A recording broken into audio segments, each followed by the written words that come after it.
Here is Israel. The night was unbelievable. Our adrenaline level was so high. We didn't know how to leave. We had to. After hugging all the soldiers goodbye, we got back into the car and drove back home. Later that night, we got a phone call from Rinat Gutman, who put together something called Rap versus Rockets. She put together a bus load, and not just any bus, by the way. I'm talking about a bus that has inputs for guitars, for keyboards, for bass, for microphones. It's a musical bus. It is so cool. She put together this bus full of famous musicians from Israel, Shotei Nevuah, Roi Levi, other amazing people as well, came with us for this amazing journey on day number 2, down south, during the war. We went to, how many army bases? 3 or 4 army bases.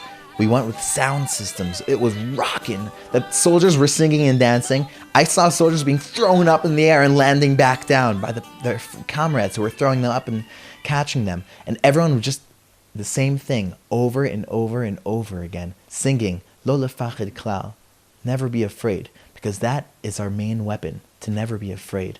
Our enemies are using fear. Our enemies, they go into the towns of their own people in their own weddings, and they put bullets into their own brethren's legs and say, vote for us. If you don't vote for us, this is what's going to happen. They work with fear. These people are working with fear, and that's what the war is. It's no fear versus fear. Our enemies are using fear. And all we are saying is, don't be afraid. Don't be afraid. The lion is king of the jungle. You know why? Not because he's the fastest, not because he's the biggest, and not because he's the strongest, because he's fearless.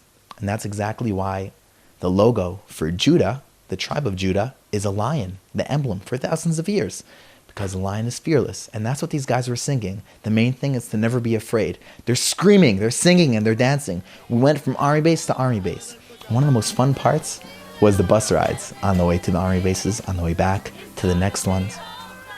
The bus, the energy in the bus was so amazing, because when you're going to give and you're going to do something good for other people, there's no better feeling. So the bus was just ecstatic. When my band got on to play the Jewish Unity Project, my band, our band got on to play the Jewish Unity Project, a siren went off. We had to stop playing, put down our instruments. The soldiers and us, we all ran under the stairwell. We ran under the stairwell, I brought my guitar with me, and we just kept on singing and playing the whole time. Because like I said earlier, nothing's going to stop us.